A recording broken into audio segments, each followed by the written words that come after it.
श्री गणेशाय नमः. श्री सरस्वत्यै नमः. श्री गुरुभ्यो नमः. श्री मातृपितृभ्यो नमः. श्री कुलदेवताभ्यो नमः. ओम श्री परमात्मने नमः. आजपासून आपण परत दासबोधाचा अभ्यास सुरू केलोय. बराच गॅप आला होता, 2-3 आठवडे झाले. तर आज दशक 8वा सुरू होणार आहे आणि समास पहिला आहे त्यातला. तर मायोद्भव असं दशकाचं नाव आहे. म्हणजे सगळं माया आहे हे आपल्याला दर्शवत आहेत, पण ह्याच्यामध्ये खूप गूढ हे आहे, विषय आहे. कारण द्वैत आणि अद्वैत, सगुण आणि निर्गुण, ह्याच्यामधला आपल्याला निर्गुणाबद्दल ऐकायला मिळणार आहे आणि द्वैत सांडून अद्वैताकडे जायचं हे आपल्याला रामदास स्वामी शिकवणार आहेत. तर हे खूप अवघड आहे. वाचणं, ऐकणं, बोलणं हे सगळं सोपं वाटतं, अद्वैत वाचणं, बोलणं सगळं. पण प्रत्यक्षात अनुभवणं खूप अवघड आहे. त्या स्थितीला जावं म्हणजे कितीतरी जन्म घ्यावं लागेल आपल्याला. अद्वैत अनुभवणं म्हणजे खूप अवघड आहे. तर आता आपण ह्याच्यामध्ये बहुतेक सगळे 10 दशक पण हेच ऐकणार आहोत, अद्वैतच ऐकणार आहोत. द्वैत न राहता आपण अद्वैताकडे कसं जायचं आणि निर्गुण सगुण देवाला पूजा करायचंच आहे आपल्याला, नाही म्हणून नाही, पण सगुण देवाची पूजा करत करत आपण निर्गुणामध्ये जायचंय. म्हणजे आता आपण सगळं मी आणि देव वेगळे नाहीत असं आपल्याला अनुभवायचंय. तर ह्या सगळ्या गोष्टी म्हणतीये ना, बोलणं, वाचणं, ऐकणं हे सगळं सोपं आहे, पण प्रत्यक्षात अनुभवायचं खूप अवघड आहे. तरी आपण प्रयत्न करून घेऊया समजून घ्यायचं. रामदास स्वामी खूप छान आपल्याला लहान पोरांना समजून सांगितल्यासारखं समजून विचारलेले आहेत, पण समजून घेणं आणि अनुभवणं खूप अवघड आहे. तर आज विमलताई देशमुख वाचणार आहेत दासबोध. तर विमलताई सुरू करा. आपण ह्या गोष्टीचं अभ्यासाला सुरुवात करूया.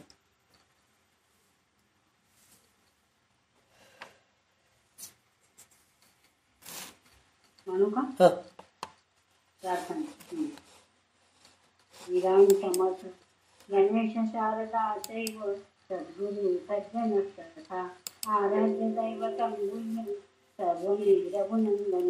गणेश शारदा सद्गुरु संत सज्जन पळेश्वर सर्वही माझा रघुवीर सद्गुरु कृपे.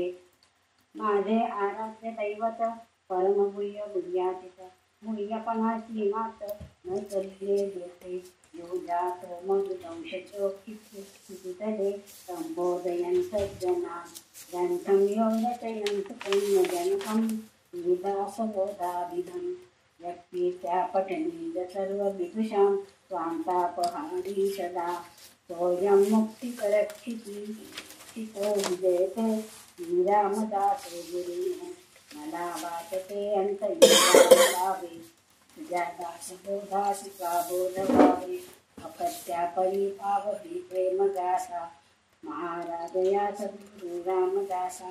ब्रह्मानंदं परमसुखदं केवलं ज्ञानमूर्ति द्वन्द्वातीतं गगनसदृशं तत्त्वमस्यादिलक्ष्यम् एकं नित्यं विमलमचलं सर्वदी साक्षिभूतं भावातीतं त्रिगुणरहितं सद्गुरुं तं नमामि. गुरुर्ब्रह्मा गुरुर्विष्णु गुरुर्देवो महेश्वरः गुरुः साक्षात् परब्रह्म तस्मै श्री गुरुवे नमः. अनेन क्रियतां देवो भगवान् जानकीपतिः श्रीरामचन्द्र पूर्वेशा अस्माकं कुलदैवतं. श्रोता भक्ता श्रीराम समर्थ. जय जय रघुवीर समर्थ. गातारिके पूर्ण वैराग्य जाचे प्रतिष्ठा परिज्ञान योगेश्वराचे. कवी वाल्मिका सार्वभौमसा नमस्कार माझा सद्गुरु रामदासा. जय जय रघुवीर समर्थ. किती ओव्या घेऊ का ताई? 20 ओव्या किती? ही श्लोक केले. दशक 8 समास पहिला देवदर्शन. श्रीराम. शेवटी व्हावे सावध ज्ञान बाळगोल गुरु शिष्यांचा संवाद अशी सुगम परियेसा श्रीराम. नाना शास्त्रे धांडोळीचा आयुष्य पुरीना सर्वथा अंतरी संशयाची वेथा वारोची लागे श्रीराम. नाना तीर्थे थोर थोरे सृष्टीमध्ये अपारे सुगमे दुर्गमे दुष्करे पुण्यदायके श्रीराम. ऐशी तीर्थे सर्वही करी ऐसा कोणरे संसारी विरोधाचा जन्मवरी आयुष्य पुरेना श्रीराम. नाना तपे नाना दाने नाना योग नाना साधने हे सर्वही देवा कारणी परिजेत आहे श्रीराम. पावावया देवादिदेवा बहुविध तेने देव होऊन पाडावा हे सर्व मत श्रीराम. पावावया भगवंताचे नाना पंथ नाना मते तया देवाचे स्वरूप ते कैसे आहे श्रीराम. बहुत देव सृष्टीवरी त्यांची गणना कोण करी एक देव कोणे परी ठाई पडेना श्रीराम. बहुविध उपासना ज्याची जेथे पुरे कामना तो तेथेच राहिला म्हणा सदृढ करणी श्रीराम. बहुदेव बहुभक्त इच्छा झाले आसक्त बहुऋषी बहुमत वेगळाले श्रीराम. बहुनिवडिता निवडेना एकनिश्चय भरेना शास्त्री भांडती पडेना निश्चय ठाई श्रीराम. बहुत शास्त्री बहुत भेद मतामतास विरोध ऐसे कविता विवाद बहुत गेले श्रीराम.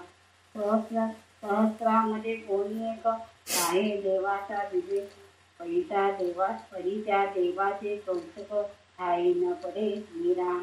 ठाई न पडे कैसे म्हणता तेथे लागली अहंता देव राहिला परता अहंता गुरे श्रीराम. आता असतो ही बोलणे नाना योग ज्या कारणे तो देव कोण्यापुढे ठाई पडे श्रीराम. देव कोणाशी म्हणावे कैसे तयाशी जाणावे तेची बोलणे स्वभावे बोली गेलं श्रीराम. जेणे केले चराचर केले सृष्टादी व्यापार सर्व करता निरंतर नाम ज्याचे श्रीराम. तेने केला निर्गमाळा चंद्रबिंबी अमृतका तेजबिजले रविमंगळा जया देवे श्रीराम. ज्याची मर्यादा सागरा जेणे स्थापिले फणीवरा जयाची मी गुणे तारा अंतरिक्ष श्रीराम.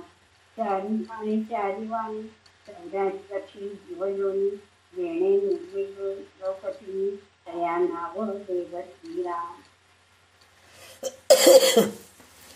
तर मायोद्भव हे दशकाचं नाव आहे. 10 समासांचा एक दशक होतो ना, तर त्या दशकाचं नाव मायोद्भव आहे. पण ह्या समासाचं नाव देवदर्शन आहे. तर देवदर्शन म्हणजे काय? देव कुठं आहे हे आपल्याला बघायचं म्हणून म्हणतात. तर रामदास स्वामींचं म्हणणं असं आहे की शरीराला कष्ट दिल्याखेरीज देवाचं दर्शन होत नाही असा चुकीचा समज करून घेऊन सामान्य माणसे वृथा श्रम करतात असं म्हणून म्हणतायत.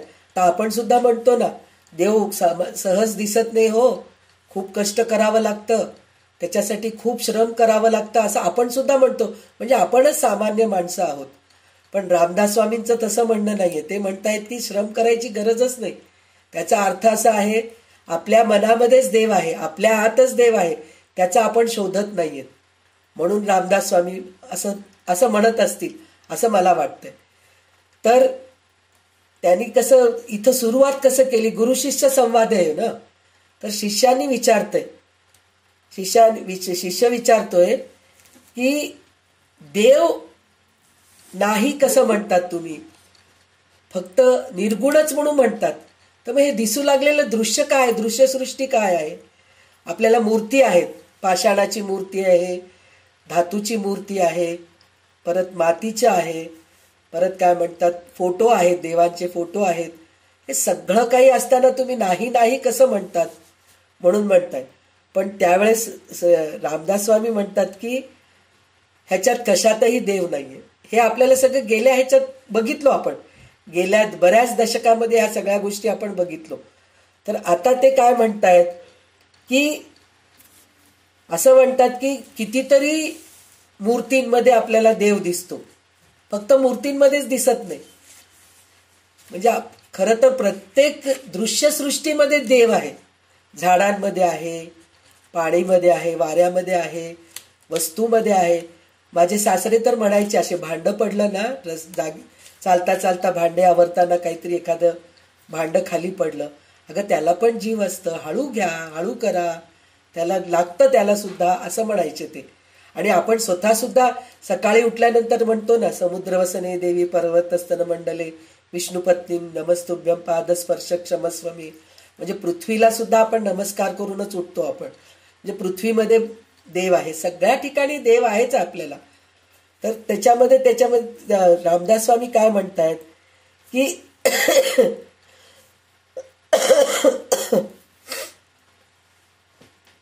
पुष्कळ शास्त्रे आहेत, त्याचा अभ्यास करायचा म्हटला तर संबंध आयुष्य अपुरे पडते. म्हणजे आपल्याला देव आहे किंवा देव नाही, निर्गुण देव काय आहे, अद्वैत काय आहे, द्वैत काय आहे, सगुण देव काय आहे, हे सगळं जर अभ्यास करायचंय आपल्याला, फक्त एक दासबोध वाचून संपलं असं नाही होत, फक्त गीता वाचून संपलं असं नाही होत. त्याच्यासाठी कितीतरी शास्त्र आहेत. पण ते शास्त्र, वेद, पुराण हे सगळं जर वाचत बसलो तर आपले एक आयुष्य पुरणार नाही, इतके आपल्याजवळ शास्त्र आहेत. बरं, ते नाही म्हणून म्हटलं तर काही लोक म्हणतात की तुम्ही तीर्थयात्रा करा, तीर्थयात्रेमध्ये देव. आता आपण केदारला गेलो होतो आम्ही, तिथं देव किती छान, म्हणजे खरंच शंकराचं काय दर्शन झालं हो, तिकडे गेलं की ती अनुभूतीच वेगळी होती असं म्हणतो. आणि हेही म्हणतो आपण, देव पहा, कुठेतरी जाऊन लांब बसतो पाहो, आपल्याला न भेटायसारखं खूप त्रास करून आपल्याला जावं लागतं तिथं, असं आपण म्हणतो. पण देव म्हणतो तुम्हाला कंटाळून मी जाऊन वर बसलोय असं म्हणून म्हणतो. पण त्या देवालाही आपण सोडत नाही. म्हणजे तीर्थयात्रा जरी करत बसलो आपण तरी आपल्याला एक आयुष्य पुरत नाही. म्हणजे आपल्या भारतामध्येच आता हे मानस सरोवर वगैरे आपण चायना बॉर्डर वगैरे जाऊन करतो आपण, तसं बघितलं तर. पण त्याची सुद्धा गरज नाही. आपण नुसतं आपल्या जवळपासच असलेले तीर्थयात्रा, म्हणजे जवळपास असलेले देवस्थान, जरी आपल्या गावात असलेले देव जरी आपण बघत बसलो तरी आपल्याला पुष्कळ झालं. 1 महिना पुरत नाही आपल्याला. तसं ते पूर्ण भारतामध्ये आपल्याला इतके देवस्थान, तीर्थयात्रेचे ठिकाण आहेत, तर ते सगळं करत बसलं तर एक आयुष्य पुरत नाही असं म्हणतायत. आणि पुष्कळ श्रम केले तरच देवदर्शन होतं असं पण म्हणून म्हणतात. तर ते सगळं व्यर्थ आहे म्हणतायत रामदास स्वामी. देवाचे दर्शन घ्यावे ही गोष्ट खरी, पण खरा देव आहे तरी कसा? जगात पाहिले तर देवांना तोटा नाही. ज्याची इच्छा पुरविल तो आपल्या देवतांचे बंड वाढवितो. विश्वाचा आधार असणारा थोरला देव शोषणारा म्हणून क्वचित आढळतो. म्हणजे आता आपलेच आहे, आपण म्हणतो माझी कुलदैवता ही आहे, आमची कुलदैवता ती आहे, आमचे कुलदैवत ते आहे, आमचे तिरुपती बालाजी, आमची तुळजाभवानी, आमची कोल्हापूरची लक्ष्मी, आमची एकवीरा माता आहे, असं आपण सगळ्यांचे वेगवेगळे नावं सांगतो. आणि आपल्याला त्यांचे पूजन करून आपल्याला चांगले चांगले अनुभव आलेले असतात. तर आपण म्हणतो की आमचीच देवी मोठी, आमचाच देव मोठा. तिरुपती खूप हे आहे. आता सध्या प्रयागराज मोठं आहे. कुठं पहा प्रत्येकाच्या मुखामध्ये प्रयागराज प्रयागराज प्रयागराज चालू आहे, कुंभमेळा चालू आहे. म्हणजे हे असं आहे. पण खरा देव कोण आहे हे आपल्याला शोधायचंय. तर देवशोधन म्हणून म्हणतात, देवदर्शन, तर हे आपल्याला करायचं आहे. तर हे तीर्थयात्रा, देव, हे सगळं जर विचार करत बसलो तर त्यामध्ये आपल्याला हवे ते निवडून काढणे जमत नाही. कोणाला एका देवाबद्दल, उपासनेबद्दल किंवा मताबद्दल निश्चय करता येत नाही. मी म्हणते ही देवी चांगली, तुम्ही म्हणतात अजून एक देवी चांगली, अजून एक कोणीतरी म्हणते. मग नवीन कोणीतरी जे हे करतात, म्हणजे ज्यांना काहीच माहित नाही. आपण म्हणलो ह्याच्या अगोदर बद्ध, मुमुक्षु, साधक आणि सिद्ध ह्याच्याबद्दल आपण अभ्यास केलो होतो. तर खरोखर बद्ध जे असतात, बद्ध म्हणजे बुद्धी नसलेले असं नाही, त्यांना देव म्हणजे काय, देवपूजा म्हणजे काय, कोणची उपासना करावं, काय करावं हे माहीत नसतं. असल्या लोकांना कन्फ्यूज होऊन जातं. काय करावं, आपण कोणत्या देवतेची पूजा करावं, काय वाचलं तर चांगलं असतं, गीता वाचावं का दासबोध वाचावं, का ज्ञानेश्वरी वाचावं, का एकनाथ भागवत वाचावं, का रामायण ऐकायला जावं, का भागवत ऐकायला जावं, हे थोडे कन्फ्युजनमध्ये होतात. तर हे सगळं समजून घेणारा तो खरं योगी आहे असं आहे. तर देव आकलन होण्यासाठी जर कठीण आहे तर त्याचे स्वरूप कसे आहे, त्यास ओळखण्याचा मार्ग कोणता हे समजणे आवश्यक आहे म्हणून म्हणतात. म्हणजे हे कसं आवश्यक आहे तर ते म्हणतात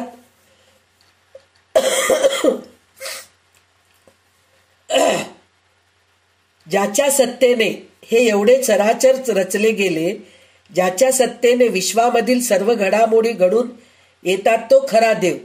म्हणजे खरा देव कोण आहे, आपण म्हणतो ब्रह्मा आहे, विष्णू आहे, कारण ब्रह्माने निर्मिती केली आहे, विष्णूने चालन करत आहे, म्हणजे आपल्याला सगळं पुरवठा जो करतो तो विष्णू आहे, आणि त्याचं सगळं लय पावणारा म्हणजे सगळं संपवणारा जो आहे शिव आहे. तर ब्रह्मा विष्णू महेश्वर हे देव आहे म्हणून आपण म्हणतो, आहेतच ते देव, नाही म्हणून म्हणत नाही, पण हे सगळे नाश पावणारेच आहेत, म्हणजे अंत होणारे आहेत. पण ह्याच्याहून मोठा असं कोण आहे, म्हणजे एक शक्ती आहे. शक्ती म्हणजे काय, हे सगळं निर्माण करणारं, म्हणजे आता हे विश्व निर्माण करणारे. ब्रह्माला पण निर्माण केलेलं आहे, जे निर्माण होतो तो नाश पावणार आहे.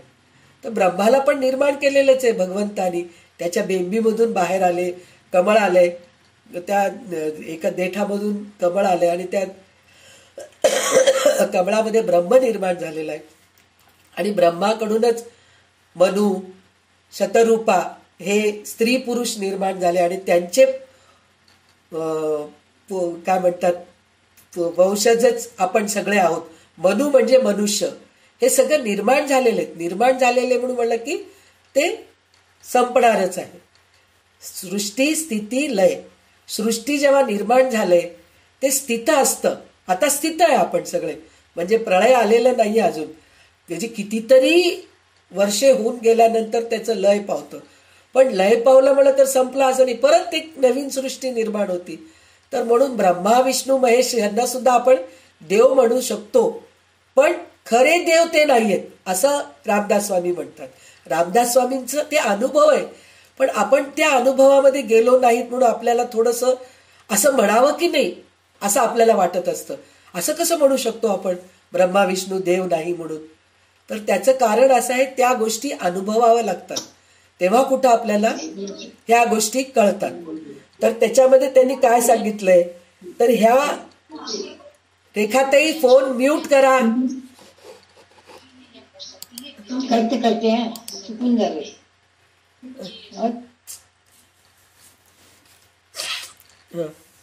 तर ज्याच्या सत्तेने हे एवढे चराचर रचले गेले, ज्याच्या सत्तेने विश्वामधील सर्व घडामोडी घडून येतात तो देव खरा होय.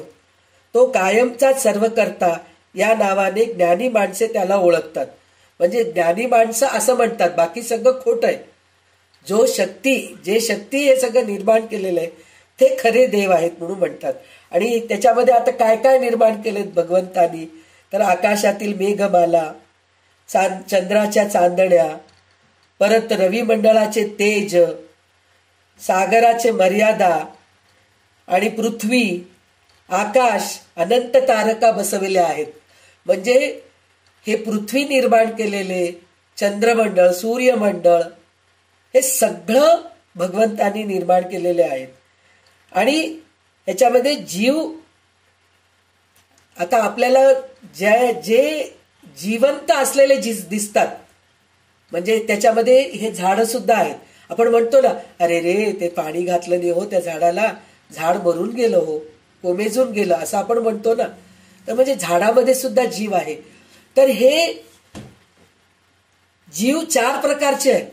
तर कोणते 4 प्रकारचे आहेत, तर स्वेदज, अंडज, जरायुज आणि उद्बीज असे 4 प्रकारचे आहेत. ह्या 4 प्रकारच्या व्यतिरिक्त दुसरे काही नाहीच आहेत. म्हणजे जरायुज म्हणजे माताच्या गर्भामधून जन्म घेतलेले, म्हणजे गर्भातून जन्म घेतलेले जे असतात त्याच्यात कुत्रं असतं, परत वाघ सिंह आहेत, माणसं तर पोटातूनच जन्मतात म्हणजे गर्भातूनच जन्मतात. हे असे जे सगळे आहेत ते जरायुज आहेत. अंडज म्हणजे अंड्यातून जन्म घेतलेले, साप आहे, पक्षी आहेत, हे अशा सगळ्या जे प्राणी आहेत त्या सगळ्या अंडज आहेत. स्वेदज म्हणजे मलमूत्र आणि घामामुळे जे उत्पन्न होतात क्षुद्र जंतू, त्या सगळ्या स्वेदज आहेत. आणि उद्बीज म्हणजे पृथ्वीमध्ये जे किडे मकुडे असतात किंवा झाड, बीजापासून ते उत्पन्न झालेले असतात ते सगळे उद्बीज. ह्याच्या व्यतिरिक्त प्राणी नाहीच आहे. तर हे 4 प्रकारचे प्राणी कोण निर्माण केलेले आहेत? भगवंतानीच निर्माण केलेले. त्याच्यानंतर त्याच्या काय म्हटलेले आहेत त्यांनी? 4 वाणी, परापश्यंती, मध्यमा, वैखरी. हे 4 वाणी म्हणजे आपण बोलतो ते सुद्धा भगवंतानी, म्हणजे आपल्यामध्ये बोलण्याची शक्ती सुद्धा भगवंतानीच दिलेली आहे. आणि 84 लक्ष योनी म्हणजे आपण हे माणसाच्या जन्माला जे आलोत ना ते 84 लक्ष योनीमधून आलेले आहेत. म्हणजे कितीतरी योनी आपण अनुभवून ह्या मनुष्य जन्मामध्ये आलोत. ह्या मनुष्य जन्मामध्ये येऊन सुद्धा सुदृढ शरीर घेऊन आणि त्यातलं त्यात चांगले कर्म करणारे मनुष्य म्हणून आपण जन्मलो. म्हणजे मनुष्य म्हणून जन्माला आलेले सगळे चांगले नाहीत, चांगलेच आहेत असं होऊ शकत नाही. काही लोक त्यात चोर असतात, काही लोक कपटी असतात, काही लोक बदमाश असतात, असे बरेच लोक असतात. पण त्यातलं त्यात आपल्याला अध्यात्माची आवड लागलेली आहे, चांगले ग्रंथ वाचायची आवड आहे, चांगल्या प्रवचन ऐकावं वाटतं, चांगल्या स्तोत्र शिकावं वाटतं. तर हे सगळं भगवंताचीच कृपा आहे. तर तो भगवंत कोण आहे? तर आता हे आतापर्यंत आपण हे सगळं कुठं बघितलो? 20 ओवीमध्ये बघितलो. आणि त्याच्यामध्ये त्यांनी काय सांगितलं? स्वर्ग, मृत्यू व पाताळ हे 3 लोकसत्ता निर्माण झाले, त्याला देव म्हणतात. म्हणजे आता हे स्वर्ग, पाताळ आणि पृथ्वी हे 3 जे लोक आहेत हे सुद्धा भगवंतानीच निर्माण केलेले आहेत. जे हे सगळं निर्माण केलं त्याला देव म्हणतात असं म्हणून म्हणतात. हे आपल्याला सांगितलंय. आता ह्याच्या पुढे अजून 20 ओवींमध्ये काय सांगितलंय ते ओवी वाचल्यानंतर आपण कळून घेऊया. ब्रह्मा विष्णू आणि हर हे जयाचे अवतार, शेवटी देव हा नेतार, निश्चय श्रीराम. देवागाचा उठवली देवा, करून नेणे सर्व जीव, तयाचे ब्रह्म कटाव, नेमेला नवचे श्रीराम. ठाई ठाई देवाची नाही क्षिती, चंद्र सूर्य ताराची मूर्ती, तया देवी नवे श्रीराम. सर्व कथा तोची देव, अवदाता निरावेव, याची कळा निरा लाभव, मेहनती ब्रह्मादिक श्रीराम. येथे आशंका उठली, ते पुढील ये समासे पिकली, आता वृत्ती सावध केली, पाहिजे सोती श्रीराम. पैसा अवकाश आकाश, काहीच नाही जे बकास, हे निर्मयी वायोक, जन्मदादा श्रीराम. वायोपासून झाला बंदी, बंदीपासून झाले पाणी, ऐशी जगाची चलणी, अघटित घडली श्रीराम. उदकापासून सृष्टी झाली, संवेदना उभारली, ऐशी विचित्र कळा केली, त्या नाव देव श्रीराम. देवे निर्मिती हे तिचे पोटी पाषाण होती, तयासती देव म्हणती, दिले कृष्ण श्रीराम. तो सृष्टी निर्माण करता, तो ये सृष्टीपूर्वी होता, मग हे तयाची सत्ता निर्माण झाली श्रीराम. उल्लाळ पात्रा पूर्वी आहे, पात्रे काय उल्लाळ पैसा देव पाषाण नव्हे सर्वथा श्रीराम. मृत्तिकेचे सैन्य केले, करते वेगळे राहिले, कार्यकारण एक केले, काही होणार नाही श्रीराम. तथापि होईल पंचभूती, निर्गुण नव्हे काही एक, कार्याकारणाचा विवेक, होता करता नाही श्रीराम. अवघी सृष्टी तो करता, तो ते सृष्टी होणी करता, तेथे संशयाची वार्ता, काढूची नये श्रीराम. आंबचित्रींची बाहुली, येणे पुरुषे नाचविणी तोची बाहुली हे बोली घडे केली श्रीराम. छाया मंडपीची सोना सृष्टी सारथीच रचना सूत्रे चारी पही तो नाना व्यक्ती नव्हे श्रीराम. तैसा पही तो नव्हे सृष्टीभाव जेणे केले नाना जीव तो जीव कैसे मी श्रीराम. जे जे जया करणे पडे तेचे तो हे कैसे घडे म्हणून वायाची बापुडे संदेह पडती श्रीराम. सृष्टी असेची स्वभावे गोपुर निर्मिले वरदे सर्वे पही तो गोपुर करता नव्हे निश्चयती श्रीराम. तैसे जग निर्मिले जेणे तो वेगळा पूर्णपणे एक म्हणती मूर्खपणे जगतोची जगदीश श्रीराम. दशक कितवा आहे संध्या? दशक 8वा, समास पहिला. आता 40 ओवी झालेत वाचून. तर आता आपण 40, 20, 21 पासून 40 ओवी वाचलो. तर ह्याच्यामध्ये त्यांनी सांगितलेलं आहे की ब्रह्मा विष्णू आणि शंकर हे ज्याचे अवतार आहे तोच खरा देव होय हे अगदी निश्चितपणे समजावे. म्हणजे ब्रह्मा विष्णू महेश ह्या तिघांना निर्माण केलेलेच, जे निर्माण केले ते खरे देव आहेत म्हणून म्हणले. हे ब्रह्मा विष्णू महेशांचंच का नाव घेतलं? बरेच देव आहेत ना, देवी देवता आहेत ना, त्यांचे नाव का घेतले नाही? त्याचं कारण असं आहे, ब्रह्मा विष्णू महेश म्हणजे सृष्टी स्थिती लय, हे सृष्टी निर्माण करून स्थिर करणारे आणि लय संपवणारे हे 3 मुख्य देवता आहेत. तर ह्या 3 मुख्य देवतांनाच निर्माण केलेले जे आहेत ते खरे देवता आहे म्हणून म्हटलेले आहेत त्यांनी. तर देवारात जो देव असतो तो खरा देव नव्हे. म्हणजे आपल्या देवाऱ्यात देव, म्हणजे आपल्या देवघरामध्ये जे देव आहेत ते खरे देव नाही असं म्हणणं आपल्याला किती अवघड जातं ना. आपल्या डोळ्यासमोर प्रत्यक्ष देव आहे, आपण दररोज त्याची पूजा करतो, नैवेद्य दाखवतो, अभिषेक करतो, अलंकार करतो आणि त्याच्यावर विश्वास ठेवतो आणि त्याला देव नाही असं म्हणावं म्हणजे किती आपल्याला म्हणजे अवघड वाटतं. पण हे सत्य परिस्थिती आहे. त्याचं कारण असं आहे, आपण सगळं पाषाणामध्ये, धातूमध्ये आणि कागदामध्येच आपण देवाला देवत्व बघतो. खरं प्रत्यक्षात देव बघणं म्हणून म्हणलं तर हे सर्व निर्माण करणारा जो आहे तो खरा देव आहे असं म्हणून. पण माझ्या म्हणण्याप्रमाणे असं आहे की माझं मत आहे, म्हणजे प्रत्यक्षामध्ये खरं प्रत्येक अनुभव घेण्यावरतीच आहे, पण माझ्या अनुभवाने मी असं म्हणू शकते की देव खरा कोणता आहे जर हे आपल्याला जर कळून घ्यायचं आहे तर पहिले आपल्याला काय करायला पाहिजे, प्रत्येकामध्ये देव आहे हे बघायला शिकायला पाहिजे आपण. म्हणजे दगडामध्ये आहे, धातूमध्ये आहे, मातीमध्ये आहे, पाण्यामध्ये आहे, वायूमध्ये आहे, हे सगळं आपल्याला बघावं लागतं. कारण आता आपण प्रयागराजला जातोय तर तिथं जाऊन फक्त पाण्यामध्ये डुबकी मारून येतोय, तिकडल्या देवळांचं दर्शनही घेऊ शकत नाही, इतकी गर्दी आहे तिथं. तर आपण तिथं आपण देव कशामध्ये बघतोय, पाण्यामध्ये बघतोय. तर नुसतं पाण्यामध्ये जाऊन डुबकी मारून आलो ना की झालं बाबा, मोक्ष मिळणार आहे. जे कोणी जाऊन कुंभस्नान करून येतात त्यांना मोक्ष प्राप्ती आहे, चांगली गती मिळणार आहे, चांगली मुक्ती मिळणार आहे, असं आपण ह्या श्रद्धेने आपण तिथं जातोय. आणि प्रत्यक्षामध्ये जर तिथं गेल्यानंतर जर पाहिलं ना तर पाण्यामध्ये डुबकी मारलेला आनंद वेगळाच आहे, पण तिकडल्या लोकसंख्यांना बघून जे एक विलक्षण अनुभव येतोय ते खरं तिकडलं ते देवत्व बघण्यामध्ये आहे म्हणून मला असं वाटतं. त्याचं कारण असं, इतके लोक आयुष्यामध्ये आपण कधीच बघितलो नाही असं तिथं आपल्याला अनुभव येतोय.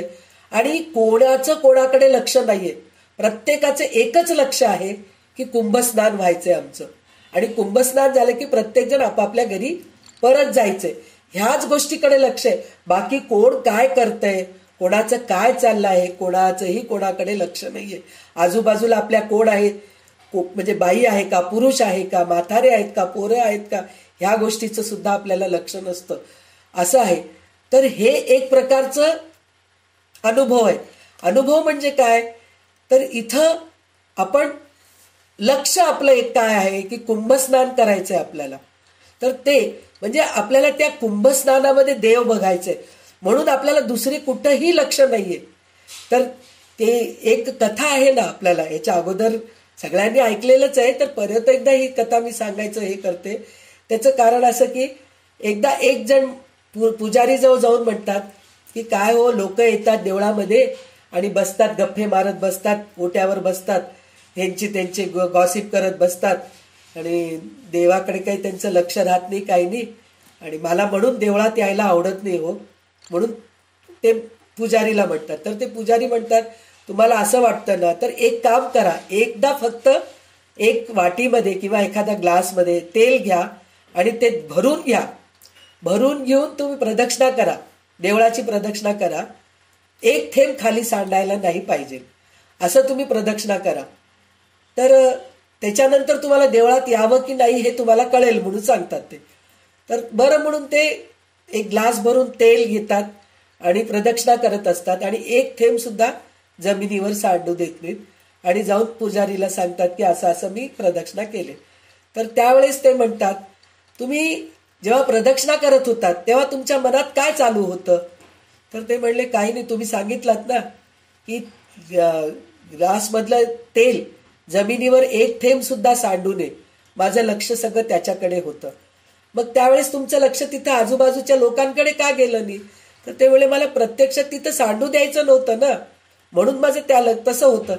तर त्याचप्रमाणे आपल्याला देवळामध्ये जाओ किंवा कुंभमेळ्याला जाओ किंवा तिरुपतीला जाओ, कुठेही जाओ, किंवा आपण आपल्या घरी असतो तरी आपण एकच आपलं लक्ष राहायला पाहिजे की आपल्याला साक्षात्कार व्हायला पाहिजे, आपल्याला देव दिसायला पाहिजे, खरा देव कुठं आहे हे बघायला पाहिजे.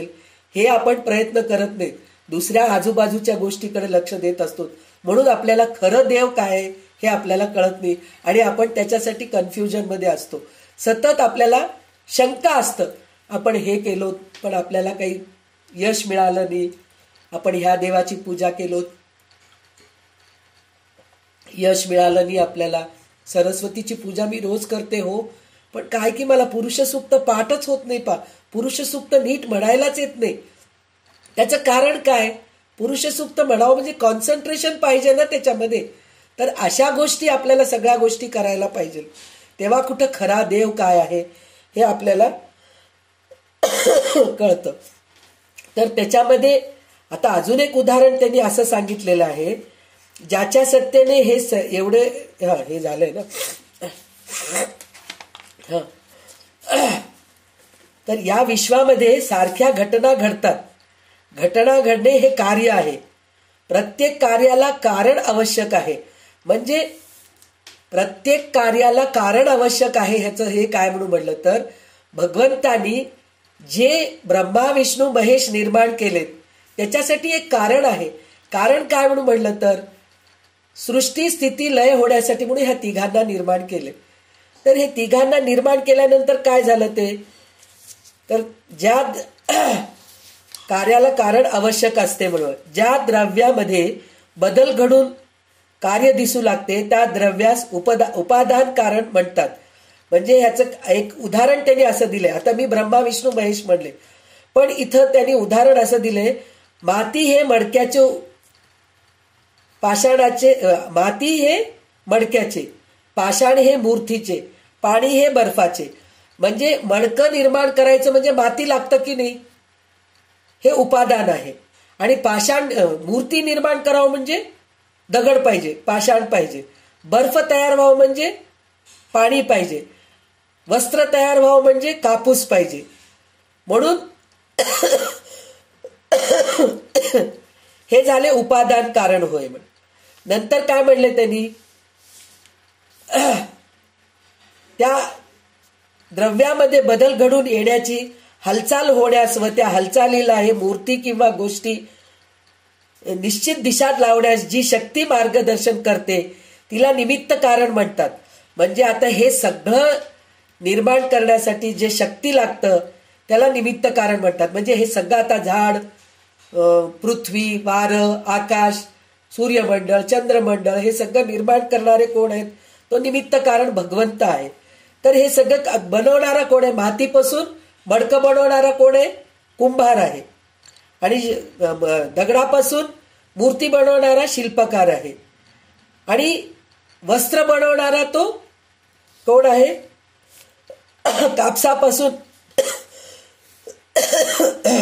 कापसापासून वस्त्र बनवणारा तो आहे कोष्टी आहे, असा आहे.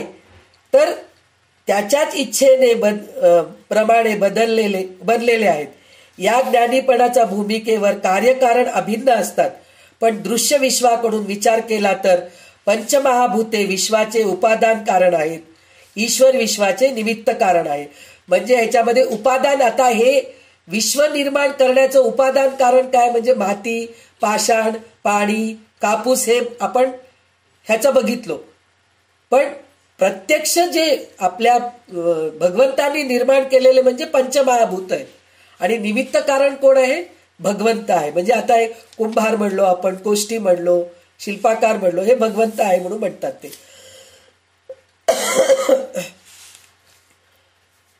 तर आता ह्या विश्वाची निर्माण कथा अशी आहे. प्रथम जिकडे तिकडे पसरलेली अगदी रिकामी मोकळी जागा होती. म्हणजे कधी पण कोणतं तरी एक काहीतरी बनवावं म्हणजे पहिले काय रिकामं असतं जागा. आपण भांड्यामध्ये स्वयंपाक करायचं, भात वरण करायचं म्हणून विचार केलो तर भांडं रिकामच असतं पहिले. मग त्याच्यामध्ये आपण तांदूळ टाकतो, पाणी टाकतो, मग त्याच्यामध्ये आपण विस्तव लावतो, मग नंतर त्याचं उकळल्यानंतर मग भात होतं. त्याचप्रमाणे भाजी आहे, गोड आहे, काही करा, पहिले रिकामं असतं. तसंच भगवंतानी पहिले पोकळी निर्माण केली आहे. त्याच्यानंतर काय झालंय?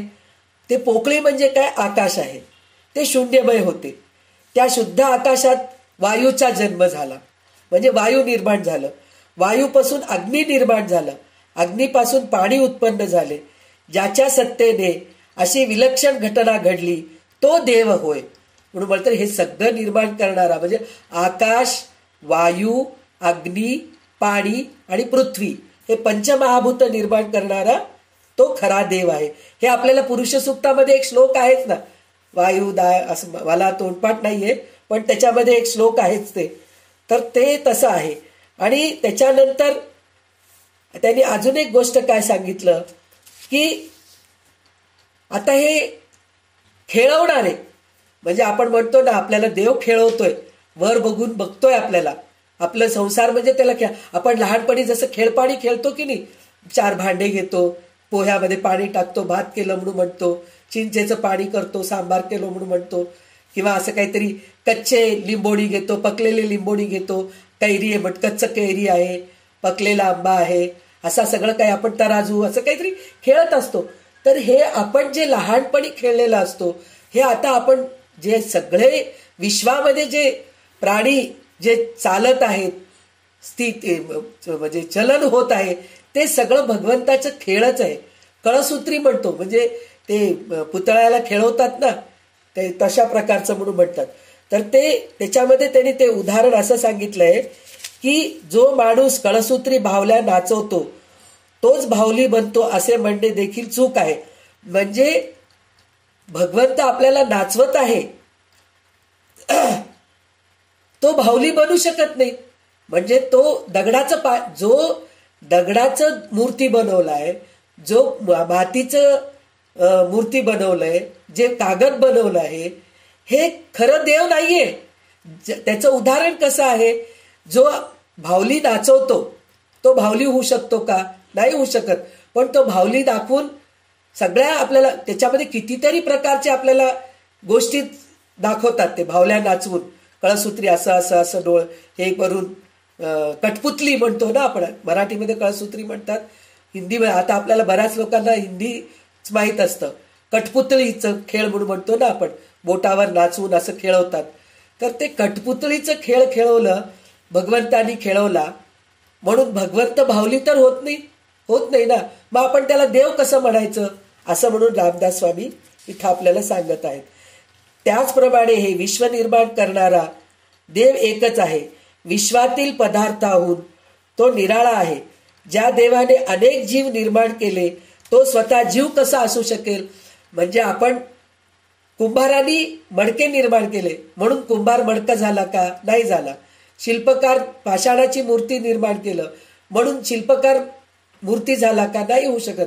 त्याचप्रमाणे भगवंत ह्या सगळ्या सृष्टीला निर्माण केला म्हणून भगवंत सृष्टी नाही, भगवंत हा वेगळाच आहे.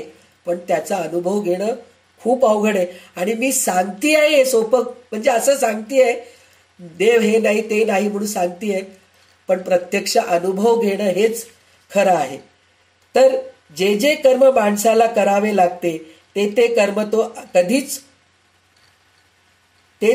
तो कधीच होऊ शकत नाही. कर्म आणि ते करणारा करता सदैव भिन्नच राहतात.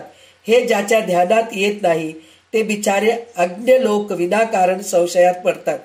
म्हणजे कर्म जे जे करतो ते कर्म होऊ शकत नाही. म्हणजे आपण स्वयंपाक करतोय म्हणून आपण स्वयंपाक झालो नाही असं. तर भगवंतानी हे सगळं निर्माण केलंय म्हणून हे निर्माण झालेलं सगळं भगवंत आहे असं आपण म्हणू शकत नाही, असं रामदास. म्हणजे किती कन्फ्युजन आहे पा. म्हणजे आपल्याला निर्गुण अद्वैत हे समजून घेणं खूप अवघड आहे. बोलणं वाचून दाखवणं हे खूप सोपं वाटतंय, पण प्रत्यक्ष हे अनुभव येणं खूप अवघड आहे. तर एका कारिगराने देवळाच्या महाद्वारावर सुंदर गोपूर उभारले. त्यावर उभी केलेली चित्रे, पुतळ्या अगदी हुबेहूब खऱ्यासारखी केली. परंतु गोपूर आणि ते रचणारा कारिगर दोन्ही एकच असू शकत नाही. त्याचप्रमाणे ज्याने हे जग निर्माण केले ते देव जगाहून पूर्णपणे वेगळा आहे. जग आणि जगदीश एकच आहे असे केवळ मूर्खपणे लोक म्हणतात. म्हणजे जग आणि जगदीश म्हणजे हे सृष्टी जे आहे ते मिथ्या आहे. जग मिथ्या आणि ब्रह्मसत्य हे आपल्याला शंकराचार्यांनी सांगून ठेवलेलं आहे. तर हे जग निर्माण केला म्हणून हे जगच देव आहे म्हणणं हे चुकीचं आहे. म्हणजे हे सगळं माया आहे असं आपल्याला रामदास स्वामी 40 ओव्यापर्यंत सांगितलेलं आहे. खरं मला स्वतःलाच खूप अवघड जातंय हे समजून तुम्हाला सांगायचं म्हणून म्हणलं. तर तुम्हाला कितपत माझं सांगणं पटतंय मला कळत नाहीये, पण मी खूप प्रयत्न करतेय की कारण ह्या गोष्टी अनुभवल्याशिवाय सांगता येत नाही. आणि जे अनुभवलेले आहेत ते सांगू शकत नाहीत असंही होतं. त्याचं कारण असं आहे ते एकदम देवच बनून गेलेले असतात, ते आपल्यामध्ये राहतच नाहीत. तर ते आपल्याला काय समजून सांगणार आहेत. तर ह्या सगळ्या गोष्टी अभ्यास करावं लागतं, अभ्यास करून अनुभव घ्यावं लागतं, तेव्हा कुठे ह्या सगळ्या गोष्टी कळतात. तर आपण आता हळूहळू पायरी चढत आहोत, एक एक पायरी चढत आहोत. तर रामदास स्वामी आपल्याला शेवटी अद्वैतापर्यंत घेऊन जातील याची आपल्याला खात्री आहे. तर आता पुढचे 20 ओवी विमलताई वाचा. एवं जगदीश तो वेगळा, जगनिर्माण त्याची कळा, तो सर्वांमध्ये परिनिराळा, असून सर्वे श्रीराम. म्हणून भूताचा कर्दम, याची अलिप्त आत्माराम, अविद्या गुणे माया भ्रम, सत्यची वाटे श्रीराम. मायोपाधी जगदंबर, आहे सर्वही साचार, ऐसा हा विपरीत विचार, कोठेची नाही श्रीराम. म्हणून जगमिथ्या त्याच आत्मा, सर्वांपर जो परमात्मा, अंतर्बाह्य अंतरात्मा व्यापुनी असे श्रीराम. तयास म्हणावे देव, वेद हे अवघे जीवाव, ऐसा आहे अंतर्भाव, वेदांतीचा श्रीराम.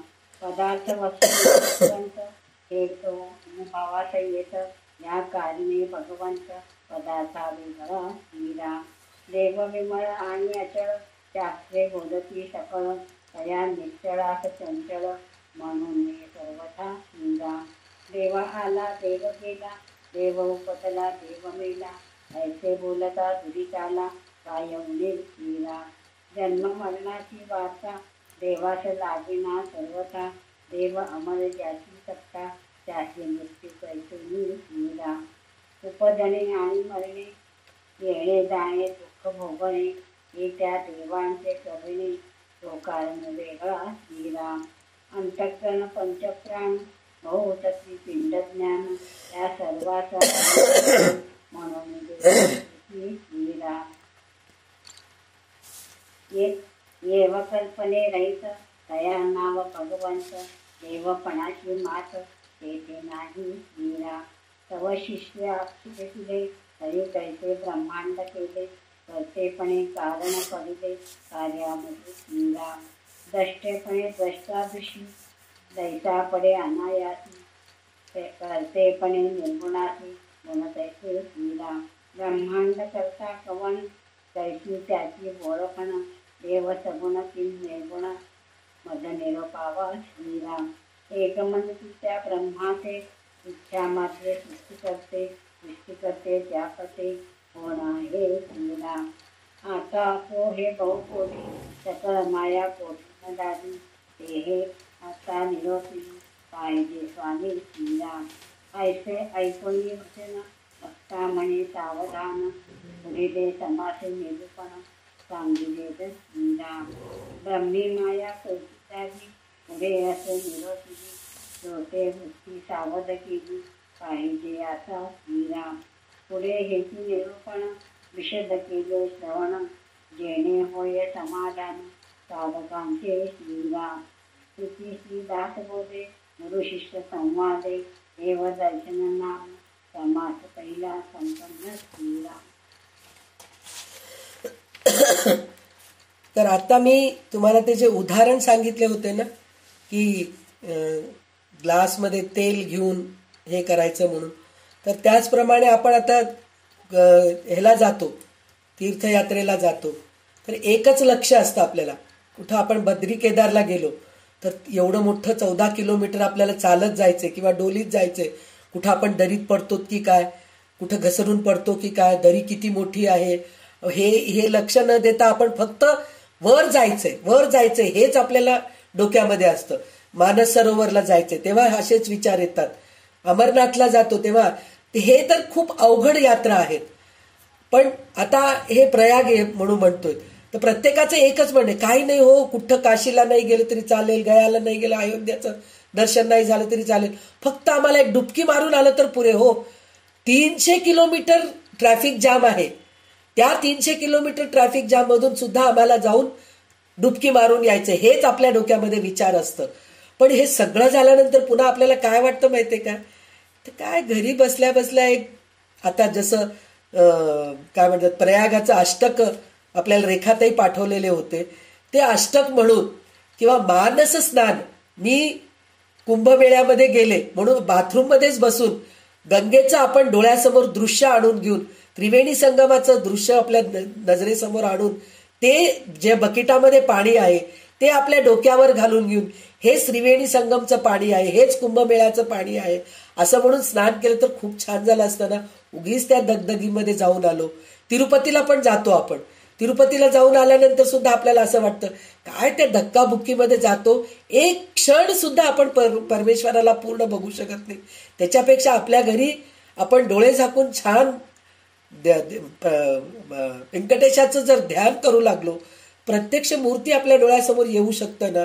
कशाला आपण एवढं सगळं धडपड करतो, हे आपल्याला असं आपल्याला वाटतं. तर त्याच्यासाठी म्हणून रामदास स्वामी म्हणतायत की आता देवाचे खरे स्वरूप कसे आहे ते सांगतायत म्हणून म्हणतात, सगळे दृश्य विश्व सर्व दृश्य पदार्थ मिथ्या आहेत व नाशवंत आहेत.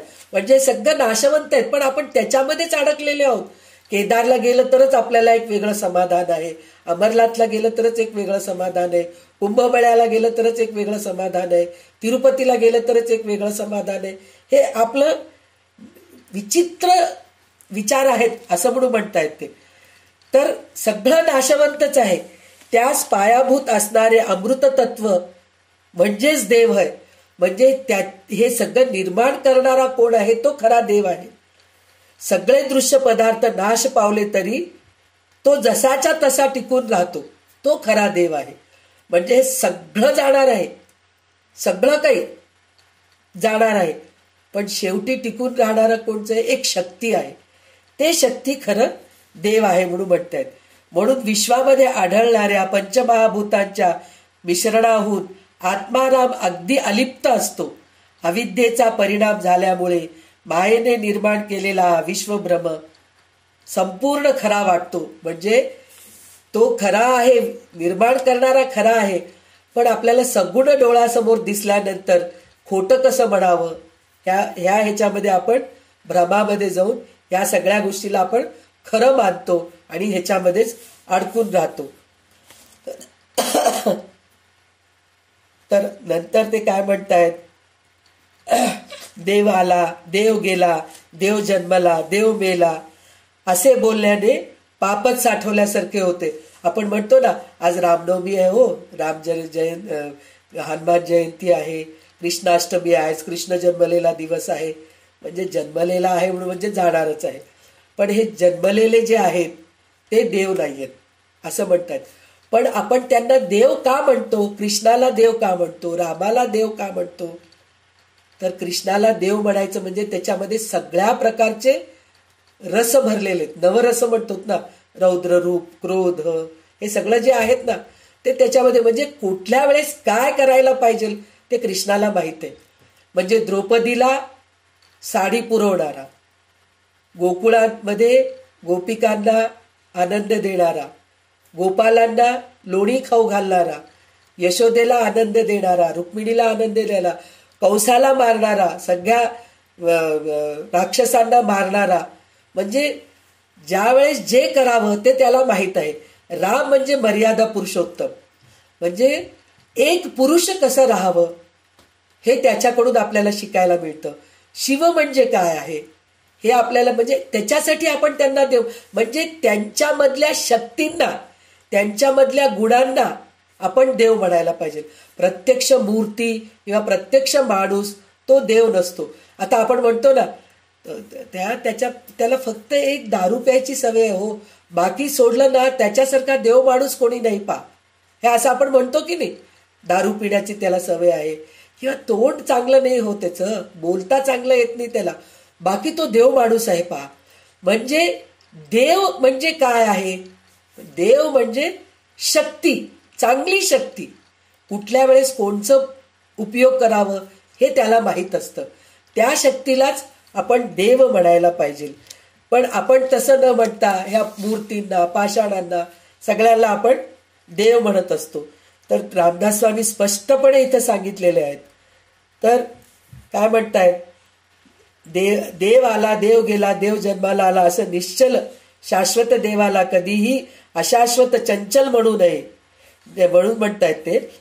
असे बोलल्याने पापच साठवल्यासारखे होते. म्हणजे देव जन्मला, देव गेला असं जे आपण म्हणतो की नाही, ते म्हणणं म्हणजे पाप केल्यासारखं म्हणून सांगतायत ते. देवाशी जन्ममरणाच्या यत्किंचितही संबंध नाही. ज्याच्या सामर्थ्याने देव अमर होतो त्याला मृत्यूची बाधा होणे शक्यच नाही म्हणून म्हणतात. जन्मास येणे व मृत्यू पावणे, येणे जाणे, दुःख भोगणे हे सगळे देवाच्या सत्तेने चालते. म्हणजे देवाच्या सत्तेने चालते. तो या सर्वाचे कारण आहे, म्हणून तो सगळ्याहून निराळा आहे. अंतःकरण, पंचप्राण, पिंडामधील आपणास ज्ञात असलेले अनेक तत्वे ही सारी अशाश्वत आहे, बदलणारी आहे, म्हणून ती देव नव्हे. म्हणजे हे पंचप्राण म्हणतो ना, अन्नमय कोश, प्राणमय कोश, मनोमय कोश, हे सगळे पंचप्राणमध्ये येतात. हे सगळं आहे, पण हे देव नाही असं त्यांचं म्हणणं आहे. इतकेच काय, जेथे मानवी कल्पना मागे फिरते त्या स्वरूपात भगवंत असे नाव आहे. त्या स्वरूपामध्ये देवपणाच्या कल्पनेला देखील स्थान नाही.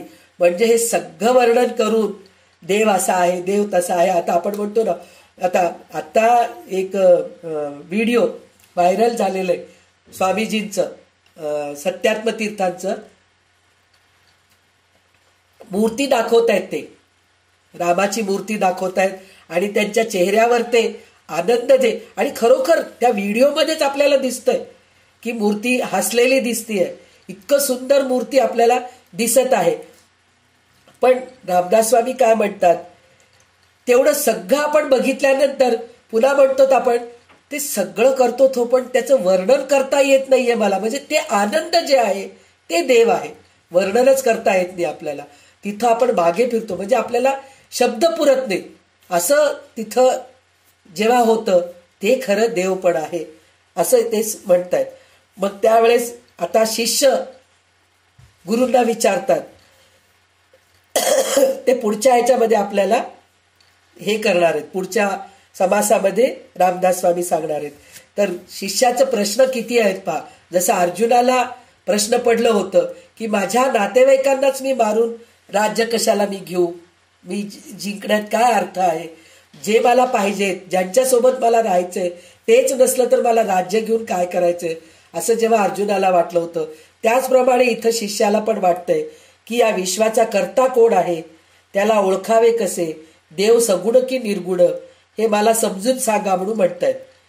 तर कोणी काय म्हणतात की परब्रह्माने केवळ आपल्या संकल्पाने विश्व निर्माण केले. हे खरे नसेल तर त्याच्या व्यतिरिक्त विश्व निर्माण करणारे आणखीन कोण आहे. म्हणजे संकल्पानेच निर्माण झाले ना. ज्या भगवंताला वाटलं ना विश्व निर्माण करावं म्हणून वाटलं, म्हणूनच ब्रह्माला निर्माण केलं.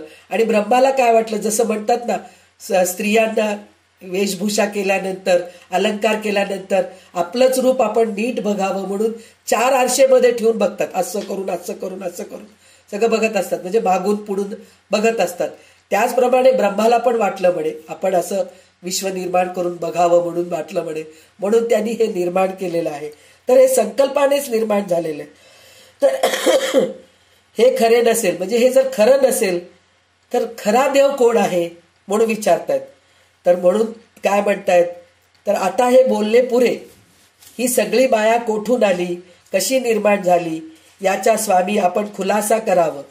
हे शिष्याचे बोलणे ऐकून वक्ता म्हणाला, म्हणजे गुरु म्हणाले, तू जरा लक्ष दे. पुढच्या समासामध्ये या प्रश्नाचे उत्तर मी देणार आहे. परब्रह्म मध्ये माया कशी निर्माण झाली हे पुढे समजून सांगितलेले आहे. श्रोत्याने लक्षपूर्वक श्रवण करावे म्हणून सांगतायत. तर आता आपल्याला पुढचं सूक्ष्म आशंक निरूपण हे समास आहे. तर ह्याच्यामध्ये 55 आहेत ओवी. तर आता सुद्धा आपण 20-20 ओवीच घेऊया. तर विमलताई पुढचे 20 ओवी वाचा ह्या समासातील. विमलताई. हो म्हणते. दशक 8वा समास 2. सूक्ष्म आशंका निरूपण. श्रीराम. मागा शेवटे अक्षय तुझे ते पाहिजे निरोपीचे निरावेली कैसे झाली सराजर श्रीराम. ज्याचे ऐकले प्रतिवचन ब्रह्म जे का सनातन तेथे माया निष्ठाभान विवर्त रूप असे श्रीराम. आधी एक परब्रह्म नित्यमुक्त अप्रिय परम तेथे अव्याकृत सूक्ष्म झाली माया श्रीराम. लोक. आद्यमेकं परब्रह्म नित्यमुक्तमिक विक्रमं तस्मात्ता समावेश जीवमव्याकृता आशंकायुक्त ब्रह्म निराकार मुक्त अप्रिय निर्विकार तेथे माया ओडंबर कोठून झाली श्रीराम. ब्रह्म अखंड निर्गुण तेथे इच्छा धरी कोण निर्गुणी सगुणे विना इच्छा नाही श्रीराम. मुळी असे विना सगुण म्हणून नामे निर्गुण तेथे झाले सगुण होणे परी श्रीराम. निर्गुणची गुणा आले ऐसे जरी अनुवादले लाभो पाहे येणे बोले मूर्खपणे श्रीराम. एक म्हणती निरावेव करुणा करता तो देव त्याची निळा बापुडे जीव पुढे दान काय दानती श्रीराम. एक म्हणती तो परमात्मा कोण जाणे त्याचा महिमा प्राणी बापुरा जीवात्मा काय दाने श्रीराम. उगाच महिमा सांगती शास्त्राचा उगा लोकिती बडेची निर्गुणास म्हणती करुण्या करता श्रीराम. मुळी नाही कर्तव्यता कोण करून करता करता करता हे वार्ता समोर मिथ्या ते ठाऊ ते कैसे करतेपणा तरी हे इच्छा धरी कोण सृष्टीरचा व्याधी श्रीराम. इच्छा परमेश्वराची ऐसी युक्ती बहुतेकांची परिचार निर्गुणाचे इच्छा कैसी हे कळना श्रीराम. तरी हे इतके कोण केले किंवा आपणची झाले देवे विण उभारले होणे परी श्रीराम. देवे विण झाले सर्व मग देवास कैसा ठाव तेथे देवाचा अभाव दिसून आला श्रीराम. देव म्हणे सृष्टी करता तरी एव पाहे सगुणता निर्गुणपणाची वार्ता देवाची बुडाली श्रीराम. देव ठाईचा निर्गुण तरी सृष्टी करता कोण कैसेपणाचे सगुण नाशिवंत श्रीराम. तेथे पहिले विचार कैसे झाले सचराचर माया मन स्वतंत्र तरी देवी विपरीत तिथे तीरा माया कोणी नाही ते आपण विस्तारली ऐसे बोलता पुढाली देवाची वार्ता तीरा देव निर्गुणा प्रसिद्ध त्याची मायेची कार्य संबंध ऐसे बोलता विरुद्ध विश्वन्याले तीरा. आता इथं सूक्ष्म आशंक निरूपण म्हणून सांगितलेलं आहे. सूक्ष्म आशंक निरूपण म्हणजे इथं खरोखर खूप अवघड आहे हो. अद्वैत समजून घेणं जे आहे ना खूप अवघड आहे. तर म्हणजे सूक्ष्म आहे, खूप सूक्ष्म आहे. खूप सूक्ष्म सूक्ष्म म्हणजे खूप लहान लहान लहान लहान लहान होत. आता आपण एवढे जड, आपली बुद्धी जडबुद्धी आहे. सूक्ष्म व्हावं लागतं त्याच्यासाठी. खूप सूक्ष्म झाल्यानंतरच आपल्याला त्याचं माहिती मिळते आणि आपल्याला साक्षात्कार होतो भगवंताचा. म्हणून ह्या समासाचं नावच त्यांनी सूक्ष्म आशंक निरूपण दिलेलं आहे. तर इथं त्यांनी काय सांगितलेले आहेत की पहिलं उदाहरणच त्यांनी असं दिलेलं आहे की एक अंधार खोलीमध्ये एक दोरी पडलेलं असतं. तर दोरी पडलेलं असल्यानंतर तिथं आपल्याला घाबरून जातो आपण. साधं दोरीचं उदाहरण तर हे प्रत्यक्षात आहेच. पण एखादं फूल, आपलं निशिगंधाचं फूल पाण्यामध्ये जर पडलेलं आहे तर आपल्याला अंधारामध्ये दिसत नाही, पांढरं दिसतंय आपल्याला फक्त. तर आपल्याला काय वाटते, पाल आहे की काय की ते निशिगंधाचं फूल. कारण माझा अनुभव आहे स्वतःचं, पाल आहे की काय की असं वाटतं आपल्याला. पण प्रत्यक्षामध्ये दिवा लावून बघतो आपण तर ते पाल नसतं, ते निशिगंधाचं फूल असतं, पांढरं फूल असतं. तर म्हणजे आपण हे असं घाबरून जातो. जसं दोरीला पाहून साप समजतो, निशिगंधाच्या फुलाला बघून पाल समजतो. अशा कितीतरी गोष्टी असतात. वाळलेले फुलेला बघून झुरळ समजतो. अशा कितीतरी गोष्टी आपल्याला होत असतात. या सगळ्या छोट्या छोट्या आपल्या अनुभव आहेत. तर त्याचप्रमाणे म्हणतायत हे सगळं की हे सगळं जे दिसतंय दृश्य तर आपल्याला देव आहे असं वाटतंय, पण नाही, हे देव नाहीच आहे. म्हणजे किती अवघड आहे बघा. हे आपण सगुणामध्ये म्हणतोय की दोरीला बघून साप आहे म्हणून म्हणतोय. हे आपल्याला प्रत्यक्ष अनुभव येत आहे. वाळलेल्या फुलाला बघून झुरळ आहे असं वाटतं, नंतर पाहिल्यानंतर ते वाळलेलं फुलच आहे असं आपल्याला वाटतं. पण हे सगळं दृश्यसृष्टी पाहून देव आहे म्हणून समजतोय, पण देव नाही म्हणून म्हणतायत. पण हे कसं आपण करावं, म्हणजे ह्याच्यासाठी आपल्याला सूक्ष्मच व्हावं लागतं. तेव्हा कुठं आपल्याला ह्या गोष्टीचा अनुभव येतो. हे सांगणं काही सोपं नाहीये आणि समजून घेणं त्याहूनही सोपं नाहीये. तर त्याच्यासाठी म्हणून मी आत्मा आहे हे विसरून मी देहच आहे अशी भावना होणे यास विवर्त म्हणतात. म्हणजे इथं मी आत्मा आहे म्हणून जे आपण विसरून जातो, मी देह आहे. म्हणजे इथं जे म्हणतो ना, देह जे आहे ना ते सर्प आहे, आत्मा जे आहे ना ते दोरी आहे. आपण दोरी आहे हे विसरून गेलो, सर्प आहे हेच धरून आपण घाबरून राहतो. तर त्याच्यासाठी म्हणून सर्प आहे हे न घाबरता दोरी आहे ह्या गोष्टीवर आपण जास्त जर लक्ष देऊन केलो तर तेव्हा आपल्याला खरोखरच आत्मा काय आहे, खरा देव काय आहे हे आपल्याला कळतं. तर त्याच्यामध्ये त्यांनी काय सांगितलेलं आहे, मूळ एक परब्रह्म तेवढे होते, ते नित्यमुक्त निष्क्रिय व सर्वश्रेष्ठ असते. त्याच्या ठिकाणी कोणताही विकार नसलेली व अत्यंत सूक्ष्म अशी मूळ माया उत्पन्न झाली. म्हणजे हे माया जे उत्पन्न झालेली आहे ते भगवंताकडूनच उत्पन्न झालेली आहे, पण माया हे देव नाहीये हे असं म्हणतायत. तर ह्याच्यामध्ये एक त्यांनी श्लोक दिलेला आहे. तर ते काय श्लोक आहे, मुळात सर्वांच्या आधी एक परब्रह्म असते, ते नित्यमुक्त असते, त्याच्यामध्ये कोणतेही बदल होत नसतो. त्यामध्ये अत्यंत सूक्ष्म अशी माया उत्पन्न होते, तिच्यात बीज रूपाने जीव वास करतो.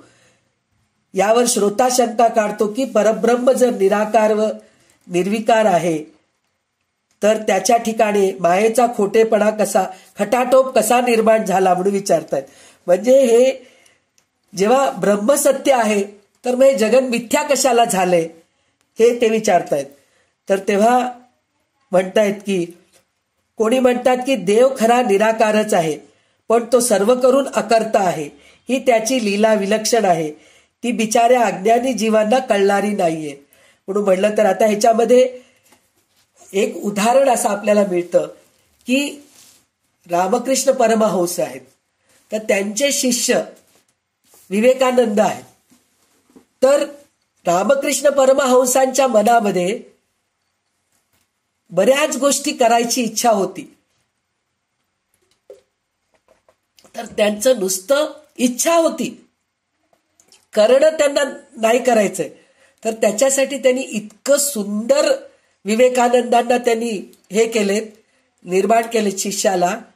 तर त्याच्याकडून सगळं काम झालेलं आहे, विवेकानंदाकडून काम झालेलं आहे. त्याचप्रमाणे भगवंताच्या मनामध्ये इच्छा निर्माण झाली की जग निर्माण करावं. मग त्या जग निर्माण करावं म्हणून झाल्यानंतर त्याच्यामध्ये माया उत्पन्न झाली आहे. माया उत्पन्न झाल्यानंतरच हे दृश्यसृष्टी निर्माण झालेली आहे. मायेमुळेच हे सगळं झालेलं आहे. म्हणजे माया जे आहे त्याच्यानेच हे सगळं जग निर्माण झालेलं आहे. म्हणजे माया जी निर्माण होते ती संपती. माया म्हणजे काय? ममता. माया म्हणजे काय? आपल्याला हे सगळे आनंद, दुःख, सुख, लाभ, जय, पराजय हे सगळं जे देणारे आहेत ना, हे सगळं माया आहे. पण हे सगळं आज आहे उद्या नाही, आज आहे उद्या नाही. तर हे मायेपासूनच हे सगळं निर्माण झालेलं आहे असं म्हणून म्हणतायत ते. तर हे कळून घेणारे फार कमी लोक आहेत म्हणून म्हणले. पण हे कोणाला कळतं? हे सगळे संत महात्म्या लोकांना कळतं. तर त्याच्यामध्ये काय सांगितलेलं आहे? अशा लोकांना देवाचे खरे स्वरूप कळलेले नसते. म्हणजे जे अज्ञानी आहेत त्यांना हे खरं कळत नाही म्हणून सांगितलेलं आहे. ते उगाच त्याचा महिमा सांगत सुटतात. म्हणजे अज्ञानी लोक हे सगळं सांगत सुटतात म्हणून म्हणते. इतकेच नव्हे तर वेदांत शास्त्रामधील प्रतिपादन बाजूस सारून आपल्याच आग्रहाने निर्गुण ब्रह्म करून अकर्ता आहे असे म्हणतात. म्हणजे निर्गुण ब्रह्म करून अकर्ता आहे असं म्हणतात. म्हणजे सगळं निर्माण करणारा तो असून सुद्धा अकर्ता आहे असं म्हणतात. म्हणजे मूळ निर्गुण स्वरूपामध्ये अमुक एक करावे ही उर्मीच नसते. तेथे तो करून अकर्ता आहे असे म्हणताच येत नाही. ब्रह्म करून अकर्ता आहे ही गोष्ट अगदी खोटी आहे. म्हणजे किती कन्फ्युजन आहे पा. एकदा म्हणतात की करणारा तो देव आहे म्हणतात, एकदा म्हणतात तो नाही म्हणतात. म्हणजे खरं काय आहे हे आपल्याला कळून घ्यावं म्हणून म्हणलं तर खरोखर ह्या गोष्टीचं अनुभवच घ्यावं लागतं. मुळातच जे निर्गुण आहे तेथे कर्तेपणाचा, कर्म करायचा भाव असूच शकत नाही. म्हणजे जिथं निर्गुण आहे तिथं करणार काय? काहीच करू शकत नाही आपण असं म्हणून ते म्हणतात. हे जर खरे असेल तर आपण विश्व रचावे अशी इच्छा उत्पन्न होणारच नाही. इच्छेला सगुण अधिष्ठान लागते. तेच जेथे नाही तेथे इच्छा उत्पन्न होऊ शकत नाही. म्हणजे निर्गुण गोष्टीला इच्छाच नाहीये. इच्छा नाहीये तर काहीच होत नाही. म्हणतो ना इच्छाशक्ती, ज्ञानशक्ती, क्रियाशक्ती स्वरूपिणी. आपण ललिता स्वरूप सहस्रनाम मध्ये वाचलेला आहोत ना. तर पहिले इच्छा निर्माण होते, मग नंतर त्याची ज्ञान होते. म्हणजे इच्छा निर्माण, इच्छाशक्ती, ज्ञानशक्ती, क्रियाशक्ती स्वरूपिणी. जेव्हा इच्छा होते, आपल्याला काहीतरी खायचं आहे, एखादा पदार्थ खायचा आहे किंवा एखादं वस्त्र विकत घ्यायचंय, आपल्याला एक साडी विकत घ्यायचंय, एक दागिना विकत घ्यायचंय, इच्छा निर्माण झाली. इच्छाशक्ती, ज्ञानशक्ती म्हणजे आपल्याला साडी विकत घ्यायची, साडी घ्यायचंय म्हणून तर कुठल्या दुकानात जायचंय हे ज्ञान पाहिजे आपल्याला. कोणत्या दुकानात चांगलं साडी मिळेल, कोणत्या दुकानामध्ये चांगले दागिने मिळतील, किंवा मला काहीतरी वस्तू खायचंय, मला भात वरण खायचंय. पहिले इच्छा झाली, भात वरण खायची इच्छा झाली, तर आता आपण घरामध्ये वरण भात करतो. आताच्या पोरांना काय, कोणत्या हॉटेलमध्ये भात वरण छान मिळतं म्हणून त्या हॉटेलचं नाव आपण ज्ञानशक्तीने आपण ते हे करतो. त्याच्यानंतर क्रियाशक्ती होते. म्हणजे हे दोन गोष्टी झाल्यानंतर मग आपण क्रिया करायला तयार होतो. तर जिथं निर्गुण आहे म्हणजे आपल्याला इच्छाच होत नाहीये, तर मग तिथे ज्ञान कुठून मिळणार आणि क्रिया कुठून होणार? म्हणून होऊच शकत नाही. परमेश्वराच्या इच्छेने हे विश्व जन्मास आले असे बहुतेक लोक म्हणतात. परमेश्वर जर निर्गुण आहे, त्या निर्गुणामध्ये ही इच्छा उत्पन्न कशी झाली हे काही त्यांना सांगता येत नाही. म्हणजे असं होतं, म्हणजे कन्फ्युजन आहे. मग एवढे विश्व कोणी निर्माण केले? का ते आपोआपच रचले गेले? देव जर त्याचा करता नाही तर ते उभारले गेले तरी कसे? म्हणून आपल्याला प्रश्न पडतो. पण आपल्याला स्वतःलाच प्रश्न पडतोय ना, देव नाही देव नाही म्हणून म्हणल्यानंतर मग हे जग निर्माण कसं झालं असं आपल्याला स्वतःलाच वाटत आहे. देवाशिवाय जर हे जग उभारले गेले असले तर मग देवाला अस्तित्वच उरत नाही. अखेर देव नाहीच असे म्हणण्याचा प्रसंग येईल म्हणून म्हणतायत. तर म्हणजे देव नाही हे आपल्याला फार अवघड आहे समजून घेणं, पण देव आहे ते आपल्यामध्येच आहे हे समजून घेणं सोपं आहे, पण ते अनुभवणं खूप अवघड आहे. तर तिथं काय म्हणलेले आहे, तिथं देव निर्गुण आहे, स्वतः सिद्ध आहे, त्याच्या मायेशी काही संबंध नाही असे म्हणावे तर घातक आहे. अद्वैताला विरुद्ध आहे. एकपणे विलसणाऱ्या परब्रह्मामध्ये हे अनेकत्व कसे निर्माण झाले हा मूळचा प्रश्न आहे. तर या विश्वरचनेच्या मुळाशी दोन स्वतंत्र तत्वे आहेत. एक निर्गुण व नित्य पुरुष आणि दुसरे नित्य स्वतंत्र प्रकृती. सांख्य उघडपणे द्वैती आहे. श्री समर्थ म्हणतात, माया स्वतंत्रपणे मानली तर सांख्याचे द्वैत्य स्वीकारावे लागते व अद्वैताच्या मुळावर घाव घालते. म्हणजे द्वैताला जरून आपण पुढे गेलोत तर अद्वैत आपल्याला मिळत नाही, पण अद्वैत मिळावं म्हणून म्हणलं तर द्वैतालाच धरून जावं लागतं. हेही तर तेवढंच खरं आहे. म्हणजे हे खूप कन्फ्युजन आहे. म्हणूनच या समासाचं नाव सूक्ष्म आशंका निरूपण आहे. तर खूप आपण सूक्ष्म सूक्ष्म होत गेलं तरच आपल्याला खरं देव काय आहे, खरं देव कुठं आहे, देवदर्शन तेव्हा होतं आपल्याला. इतकं सोपं नाहीये. मी वाचून दाखवती आहे, बोलून दाखवती आहे, पण प्रत्यक्ष मी स्वतः अनुभव घ्यायला पाहिजे. आणि मी स्वतः अनुभव घेऊन जरी तुम्हाला सांगितले तरी सुद्धा तुम्हाला ह्या सगळ्या गोष्टीचा अनुभव घेतल्याशिवाय ह्या गोष्टीचं खरोखर देव काय आहे हे आपल्याला कळणं अवघड आहे. तरी पण आपण प्रयत्न करत आहोत की रामदास स्वामी सांगितलेल्या ह्याच्यानी आपल्याला खरं देव काय आहे हे कळून घेण्याचा आपण प्रयत्न करत आहोत. तर पुढचे 20 ओवी विमलताई वाचा. सखळ काही कर्तव्यता आधी मायेच्याची माया तरी बघता सौतरिका देव नाहीची विराम देवे विरा नुसती माया कोण नेईल विलया आम्हा बघता सांभाळण्या कोणीच नाही श्रीराम म्हणून माया स्वतंत्र ऐसा न घडेची विचार मायेश निर्मिता सर्वेश्वर तो एकच आहे श्रीराम तरी तो ऐसा आहे ईश्वर मायेचा कैसा विचार तरीही आता सविस्तर बोलिले पाहिजे श्रीराम श्रोता व्हावे सावधान एकाग्र करून या मन आता कथानुसंधान सावधायचा श्रीराम शेवटी आशंकेचा भाव ज्यांनी वेगळा आले अनुभव तेही बोलू देती सर्व यथाने श्रीराम एकमनची देवे केली म्हणून हे विस्तारली देवास इच्छा नक्की झाली तरी हे माया पैकी श्रीराम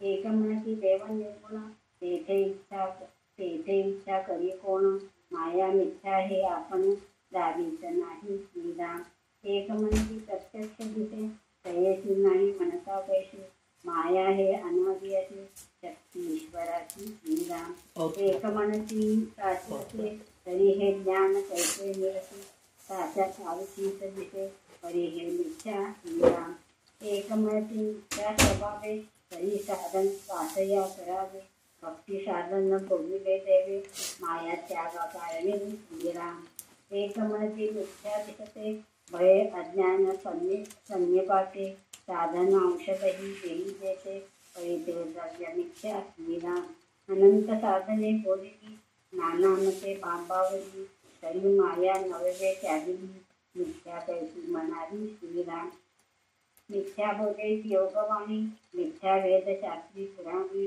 मिथ्या नाना निरूपणी बोलेली माया श्रीराम माया मिथ्या म्हणता गेली हे वार्ता नाही ऐकली मिथ्या म्हणताच लागली समागमे श्रीराम जयाचे अंतर्ज्ञान नाही ओळखले सज्जन तयास माया मिथ्याभान सत्यची वाटे श्रीराम जेणे तैसा निश्चय केला तयाशी तैसाची फळला आहे तोची तिथे बिंबला तैशी माया श्रीराम माया कैसी आहे ते सर्व ब्रह्मची शिजल्या विखुरल्या भूताची ऐक्यदान मोडे लीला शिजले आणि विखुरले जे स्वरूप नाही बोलिले साहित्य भंगले येणे बोले मनते एक लीला एक मनती सर्व ब्रह्म येण कळे जयास वर्म तयाचे अंतरीचा भ्रम केलाच नाही लीला. तर बघा, हे पूर्ण जे आहे ना खूप सूक्ष्म आहे, खूप अवघड आहे ह्या सगळ्या गोष्टी कळून घेणं. पण त्याच्यामध्ये सुद्धा आपण थोडं कळून घ्यायचं म्हणून म्हणलं तर हे सगळं काय म्हणून म्हणलं तर जे निर्माण केलंय आहे ते शक्ती आहे, तो ब्रह्म आहे. आणि जे निर्माण झालेले आहे ते सृष्टी आहे, तर ते जगन आहे, जगत आहे. तर हे जगत सगळं जे आहे ना ते मिथ्या आहे, ते खोटेपण आहे. आणि जे निर्माण केलेले आहेत ते ब्रह्म आहे, त्यालाच आपण ब्रह्म म्हणायला पाहिजे. म्हणजे तेच खरं देव आहे, तेच निर्गुण आहे, आपल्याला दिसत नाही. कारण आपल्याला आपल्या आत जे देव आहेत, आत्मा जे आत्म्यामध्ये जे देव आहे. आता आपण म्हणतो ना, माणूस गेल्यानंतर त्याचा आत्मा निघून गेलो, आत्मा गेलेला आपण कोणाचं तरी बघितलो का? आपण कितीतरी त्याचे हे झालेले आहेत, काय म्हणतात, प्रयोग झालेले आहेत. म्हणजे माणूस जिवंत असताना एका काचेच्या पेटीमध्ये ठेवलेले आहेत, काचेच्या पेटीमध्ये ठेवून त्याचा जीव जाताना बघायचंय असं म्हणून केलेले आहेत. म्हणजे बंद पेटीमध्ये त्याचा जीव गेल्यानंतर फक्त काच तुटलं, पण त्याच्या बाहेर काय गेलं कोणालाही दिसलं नाही. पण असं म्हणतात की काही योगींचे, संत सत्पुरुषांचे जीव गेल्या त्यावेळेस त्यांच्या ह्याच्यामधून ज्योत गेलेले बरेच लोक बघितलेले आहेत.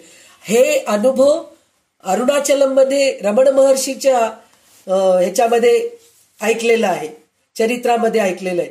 म्हणजे जे रमण महर्षीचा जीव गेला होतं, म्हणजे देह ठेवलेत त्यावेळेस त्यांच्या हृदयातून आत्मज्योती बाहेर गेलेले प्रत्यक्ष बघितलेले आहेत, असं त्या चरित्रामध्ये मी वाचलेली आहे. आणि असे कितीतरी आपण पेपरमध्ये सुद्धा वाचतो की कितीतरी असे संत सत्पुरुष आहेत मोठे मोठे, आंध्रामध्ये असे बरेच लोकांचं मी असं ऐकलेलं आहे, ते बघितलं म्हणून. पण ते आहे, नाही असं नाहीये. पण प्रत्यक्षामध्ये आपल्याला दिसतं का हो? आपला आत्मा आपल्याला दिसतं का? आपल्यामध्ये असलेले देव आपल्याला दिसतं का? बाहेर असलेले मूर्ती, पाषाण, किंवा आपण म्हणतो ना प्रत्येकामध्ये देव बघायला पाहिजे, प्रत्येक माणसामध्ये देव बघायला पाहिजे. आईमध्ये बघायला पाहिजे, बहिणीमध्ये बघायला पाहिजे, सासूमध्ये बघायला पाहिजे, सुनेमध्ये बघायला पाहिजे, म्हणजे कामवालीमध्ये बघायला पाहिजे, जनावरांमध्ये देव बघायला पाहिजे. आपण हे सगळं म्हणतो, म्हणजे आपल्याला सगळं बाहेरच देव दिसतोय, पण प्रत्यक्ष आपल्यामध्ये जे आत्मा जे आहे ना ते आपल्याला दिसत नाही. जे आपल्यामध्ये आत्म्यामध्ये जे देव आहे ते बघण्यासाठी म्हणून आपल्याला खूप सूक्ष्म व्हावं लागतं. तर त्याच्यामध्ये त्यांनी एक उदाहरण असं दिलेलं आहे की आरशामध्ये आपलं प्रतिबिंब बघतो आपण, पण प्रतिबिंब आपण बघतोय पण ते आपण प्रत्यक्ष नाहीये, प्रतिबिंब आहे, आपण नाहीये. पण आपलं आपल्याला बघावं म्हणजे आपल्याला आरशामध्येच बघावं लागतं.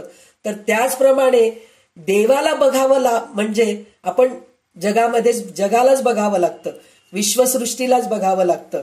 तर पहिले त्या विश्वामध्ये आपण देवत्व बघितलं तर आपल्याला निर्गुण ब्रह्म आपल्याला दिसतं, असं मला समजलंय. तर आता बाकीचं ते सगळं जे रामदास स्वामींनी लिहिलेलं आहे ते हेच आहे. तर त्यांचं म्हणणं मला समजलंय, जसं समजलंय तसं मी तुम्हाला सांगायचं जे प्रयत्न करतेय. तर त्याचं एकच उदाहरण असं आहे की आपण सगळ्या दृश्यसृष्टीमध्ये जर देव बघितलो तर निर्गुण ब्रह्म आपल्याला पक्क दिसणार. तर त्याच्यासाठी म्हणून पहिले आपल्याला दृश्यसृष्टीमध्ये जे आहे त्याच्यामध्ये प्रत्यक्ष आपल्याला पहिले देवाला बघावं लागतं. तेव्हा कुठं, तर आता ह्याच्यामध्ये ते रामदास स्वामी म्हणतात की कोणी म्हणतात माया खोटी आहे, कोणी म्हणतात माया निर्माणच झाली नाही, असं म्हणून हे बरेच प्रश्न त्याच्यामध्ये त्यांनी सांगितलेले आहेत. पण ते सगळं आपल्याला घ्यायची गरज नाहीये. त्याचं एकच मला असं वाटतंय की आता परत परत तेच सांगतेय की आपण सगळ्या जगामध्ये, सगळ्या सृष्टीमध्ये जे दृश्यास दिसतंय, जे डोळ्यासमोर आपल्याला हे चष्मा आहे, जे हे आपल्या समोर माऊस दिसतंय, मोबाईल आहे, पेन आहे, पेन्सिल आहे, फोटो आहे, मूर्ती आहे, सगळ्यामध्ये आपण देव जर बघितलो तर आपल्याला आपल्या आत्म्यामधला देव नक्कीच दिसतो. तर त्याच्यासाठी म्हणून आपल्याला पहिले सूक्ष्मात सूक्ष्म व्हावं लागतं आणि सूक्ष्मात सूक्ष्म होऊन सगळ्यामध्ये देव बघितलं तर आपल्याला आपल्यामध्ये असलेले सूक्ष्म देव आपल्याला दिसतात. हे 40 ओवीपर्यंत आपल्याला कळालेलं आहे. आता ह्याच्या पुढचे 15 ओवी वाचून घ्या. एक म्हणती एकची देव तेथे कैसे आणले सर्व सर्व ब्रह्म हे अपूर्व आश्चर्य वाटे श्रीराम. एक म्हणते एकची खरे आणि हे नाही दुसरे सर्व ब्रह्म येणे प्रकारे सहज आहे श्रीराम. सर्व मिथ्या एक खरे उरले तेही ब्रह्म खरे ऐशी वाक्य शास्त्राधारे बोलत येत श्रीराम. अलंकार आणि सुवर्ण तेथे नाही भिन्नपण आता ती व्यर्थचिन्ह म्हणत येत श्रीराम. हीन उपमा एकदेशी कैशी पाहिल वस्तुची वर्ण व्यक्ती अव्यक्ताची साम्यता न करे श्रीराम. सुवर्ण दृष्टी धारिता मिळत आहे व्यक्तता अलंकार सोने पाहता सोन्याची असे श्रीराम. मुळी सोन्याची हे व्यक्त जड एकदेशी चित पूर्णाचा दृष्टांत हे बिघडे श्रीराम. दृष्टांत चितुका एकदेशी देणे घडे कळाल्याची हिंदू आणि लहरीची भिन्नत्व कैसे श्रीराम. उत्तम मध्यम कनिष्ठ एक दृष्टांते करे स्पष्ट दृष्टांते नष्ट संदेह वाढे श्रीराम. कैचा सिंधू कैची लहरी अचळात चळाची सरी चाचायची मोडंबरी मानुतनिये श्रीराम. मोडंबरी हे कल्पना नाना भास दाखवी जना वेदवी हे जाना ब्रह्मच असे श्रीराम. ऐसा वाद एकमेका लागता राहिली आशंका त्याची आता पुढे ऐका सावध होऊन श्रीराम. माया मिथ्या कळवाली परी ते ब्रह्मी कैशी झाली म्हणाली ते निर्गुणे केली तरी ते मूर्त मिथ्या श्रीराम. मिथ्या शक्ती काहीच नाही तेथे केले कोणी काही करणे निर्गुणाचा ठाई हेही अगतिक श्रीराम. करता ठाईचा अरूप केले तेही मिथ्यारोप तथापि फेडू आक्षेप ज्योतयांचा श्रीराम. इति दास बोले विशिष्ट संवादे सूक्ष्म आशंका निरूपण समाज संपन्न श्रीराम. तर आता इथं त्यांनी अजून एक उदाहरण असं दिलेलं आहे की सोन्याचं उदाहरण दिलेलं आहे. सोनं आणि सागर ह्या दोन्हीचं उदाहरण दिलेलं आहे. सागरामध्ये जे लाटा निर्माण होतात तर ते सागराहून वेगळे नाहीत. सागराच्या पाण्यानेच तर निर्माण झालेले आहे ना ते लाटा. पण सागर वेगळे लाटा वेगळे. आपण त्याला लाटा म्हणतो, सागर वेगळं म्हणून म्हणतो. जसं सोनं आहे, सोन्याचे दागिने, ते सोन्याचे दागिने झाले. सोनं आहे, सोनच आहे, पण त्याच्यानी दागिना निर्माण झालेला आहे.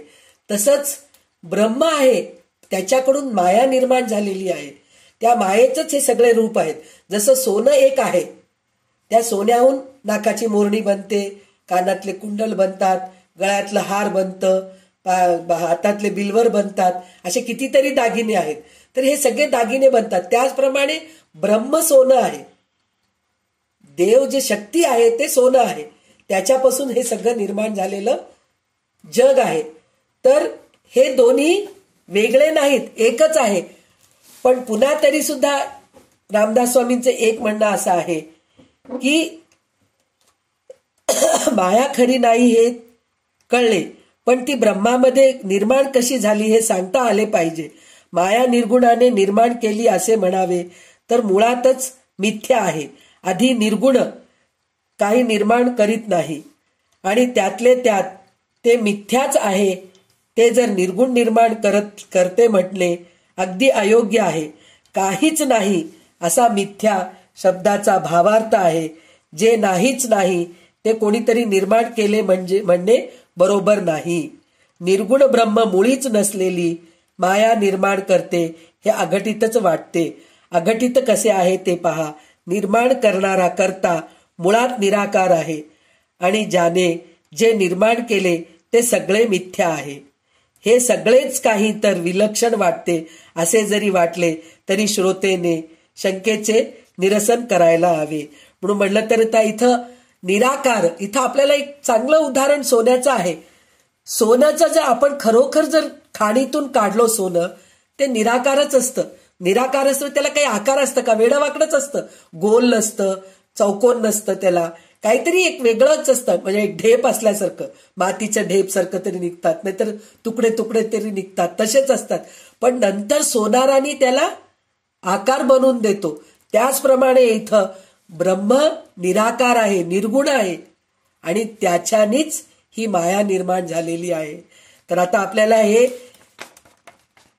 म्हणतीये ना, सांगणं खूप सोपं आहे, पण अनुभवणं खूप अवघड आहे. तर ह्याच्या पुढे पुन्हा सूक्ष्म आशंका निरूपणच आहे. म्हणजे सूक्ष्म आशंकाच ह्याच्या पुढे सुद्धा आपल्याला हेच कळून घ्यायचंय की ब्रह्म आहे, पण तो निर्गुण आहे, निराकार आहे, अव्यक्त आहे, अचल आहे, म्हणजे चल नाहीये तो, अचल म्हणजे शांत आहे तो. तर अशाकडूनच हे सगळं निर्माण झालेलं आहे. जसं सोन्याकडून सोन्याचे दागिने निर्माण झालेले आहेत, सागराकडून लाटा निर्माण झालेले आहेत, त्याचप्रमाणे ब्रह्माकडून माया निर्माण झालेली आहे आणि मायाकडूनच हे दृश्यसृष्टी निर्माण झालेली आहे. तर खरा देव काय आहे हे सूक्ष्म आशंका निरूपण मध्ये आतापर्यंत आपल्याला एवढं कळालेलं आहे की आपण सगळ्यामध्ये जर देव बघितलो सूक्ष्म होऊन, तर आपल्यामधला देव, आपल्याला निर्गुण देव आपल्याला कळतो. हे दुसऱ्या समासापर्यंत आपल्याला थोडंसं कळालेलं आहे. तर आता पुढच्या तिसऱ्या समासामध्ये, ते पण सूक्ष्म आशंका निरूपणच आहे, ते आपण उद्या संध्याताई घेतील असं मला वाटतंय क्लास. तर उद्या संध्याताई घेतले तर हे चांगलं आहे, नाहीतर परत आपण उद्या दासबोधच घेऊया.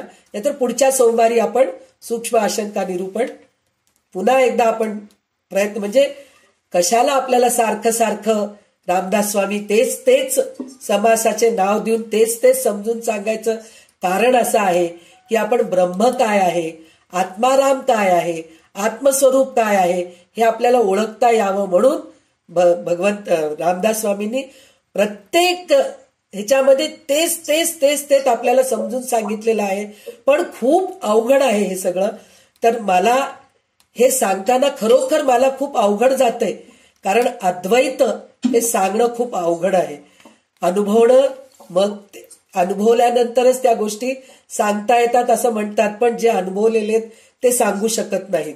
तर त्याच्यासाठी म्हणून माझ्या मूढमतीला जेवढं कळालं तेवढं मी सांगायचा प्रयत्न करते आहे.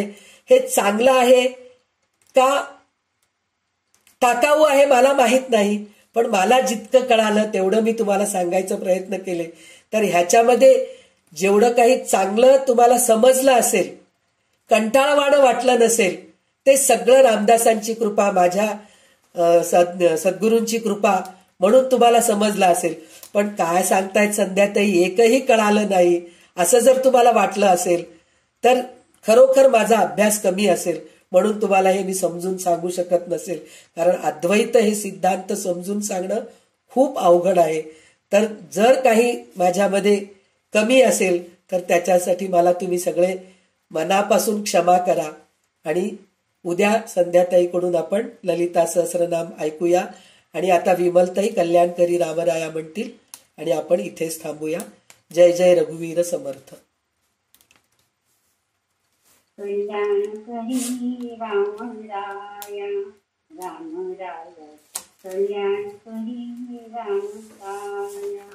जनहित विवरे जनहित विवरे जनहित विवरे, कल्याण करी रामराय रामराय, कल्याण करी रामराय.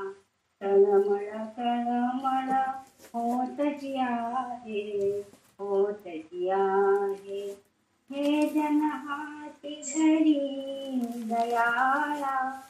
कल्याण करी रामराया रामराय, कल्याण करी रामराया. अपराधी जर त्यांना चुकतची गेले, चुकतची गेले, तुला तुझी सांगरी दयाळा. कल्याण करी रामराया रामराया, कल्याण करी रामराया. त्यावरी कठीणची झाले, कठीणची झाले.